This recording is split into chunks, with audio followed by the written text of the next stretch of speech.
do we have here? Is that a donkey? That is a donkey. What does it say on the... It says Wounded Warriors Project. There you go.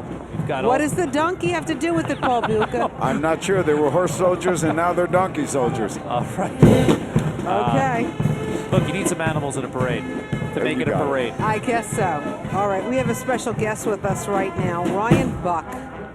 He's with something called ProjectVet.us. Sir, welcome to the show. Thanks. Tell us a little bit about your group. What does it do? Well, ProjectVet.us is a study that we're doing on the latest generation of veterans. We want to tell the story of the greatest generation, which was told in World War II, and this is a replication of a study that was done back then, and we want to have more people learn what the veteran experience is when they come home after Iraq and Afghanistan, and this project seeks to do just that. So what are you finding so far? Well, what we're finding so far is that the GI Bill usage is way up with the post 9/11 GI Bill. The benefits are very robust, but there's some challenges that veterans are facing. Like? So we're really interested in... What are some of the challenges? Well, some of the challenges are typically reintegration, getting back into school, professors that don't understand what the veteran experience is all about. And so what we're trying to tell is veterans are leaders. They play a major role in building strong democracies and civic engagement. And we're trying to capture that information and make sure that money, that GI Bill money, continues to be there for them. Is there any obstacle that's unique to this group of veterans compared to their predecessors? Well, that's a great question. I think that's what this study seeks to find out. So you don't know yet? We don't know. The study's in effect, but we need veterans to log in to ProjectVet.us, take a short survey. This will be an ongoing project, and it's going to be great to see what the results are. I'm sorry, is this government funded? No, it's not government funded. All privately raised It's money? all privately raised money, yes, sir. And you're located where? Right here in New York City. I'm a doctoral student at New School University. Okay, Ryan Buck, it sounds interesting. The website is ProjectVet.us? ProjectVet.us. Okay, thank you very much for being with us. Thank you, very sir. much, man. We're seeing a lot of students go by. We had Columbia a moment ago, and here's CUNY, the City University of New York. Fantastic. And well, you know, we keep hearing the same thing from a lot of Vietnam veterans, and I know you served as well, that when they came home, they really felt like they weren't welcomed home.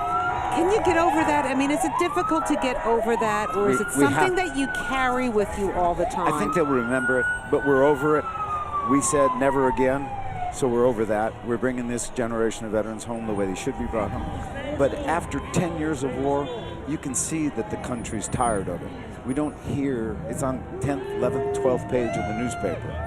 To post the names of the killed in action is down in the bottom left-hand corner, where before the pictures would be there and everything. So the nation gets tired.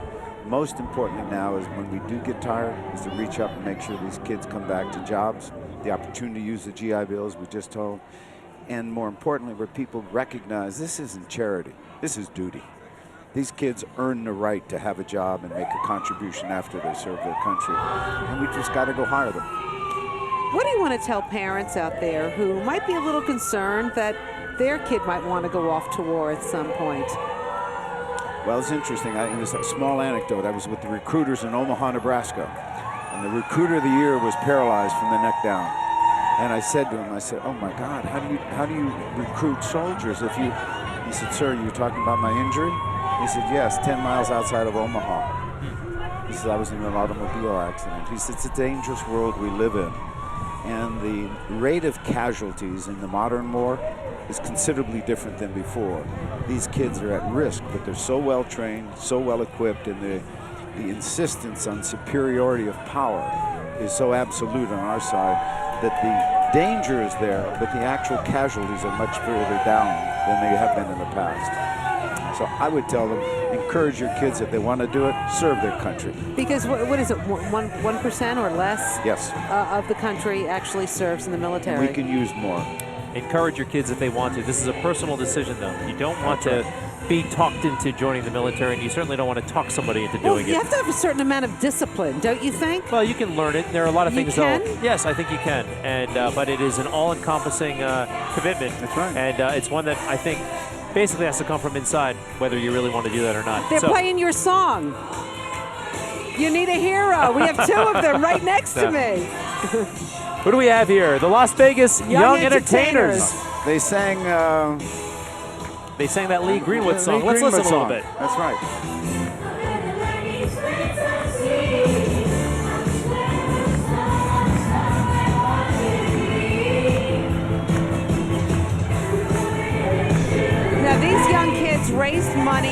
to come here and sing and participate in this parade. 6 to 13 years old. Thank you so much for coming here. Meanwhile, we do have some information on those donkeys that we saw. That's right. Well, hold on. That was the hold inform us. Hold that thought. Okay, Listen to hold this for a that little thought. bit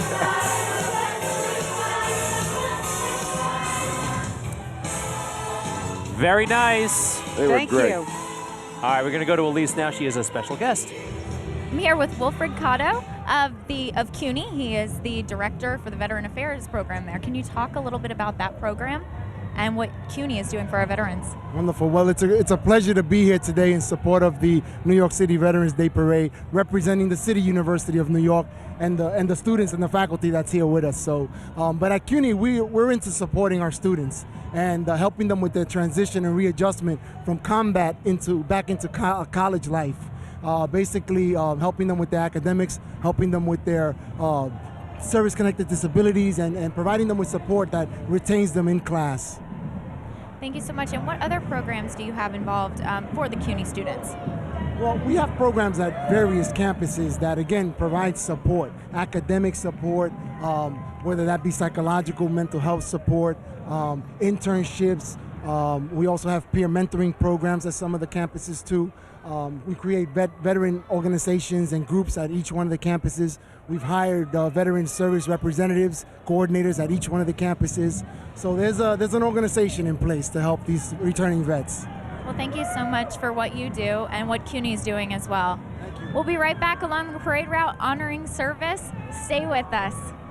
Hey guys, clear eyes, full hearts, can't lose. Happy Veterans Day. Thank you so much for all you're doing for our country. Happy Veterans Day. You're in my heart. Thank you. Thank you. We keep you in our thoughts and our prayers. You're not forgotten. We want you to come home soon, and we thank you for everything you've done. Happy Veterans Day.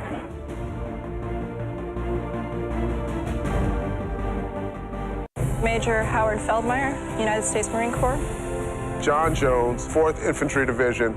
Corporal Jose Luis Montes, U.S. Army. My husband, my uncle, My father-in-law. my older brother, My wife. my son. It truly is never too late to say thank you, and every single time you do it, it really makes a difference. My aunt, Staff Sergeant, New York National Guard. Thank you. I want to thank my husband and my father for making the ultimate sacrifice. I can't express how proud I am of my son. My Uncle Gil is definitely a very proud soldier. I wouldn't be where I am today without people like him. This is my father serving in Vietnam. Everything that this country stands for, I saw in him as he went through his service. And it made me want to serve all that much more. When I look at these medals, they send cold chills through my body because I look at them and I realize my son's not here. I just miss you so much, but I love you, and I'm so, so proud of you. Thank you. Mama loves you. I think our men and women make history with their sacrifice. Every single day they're working towards sculpting a future that we can be proud of. Thank you. Thank you. Thank you. Thank you so much. Thank you, Papa.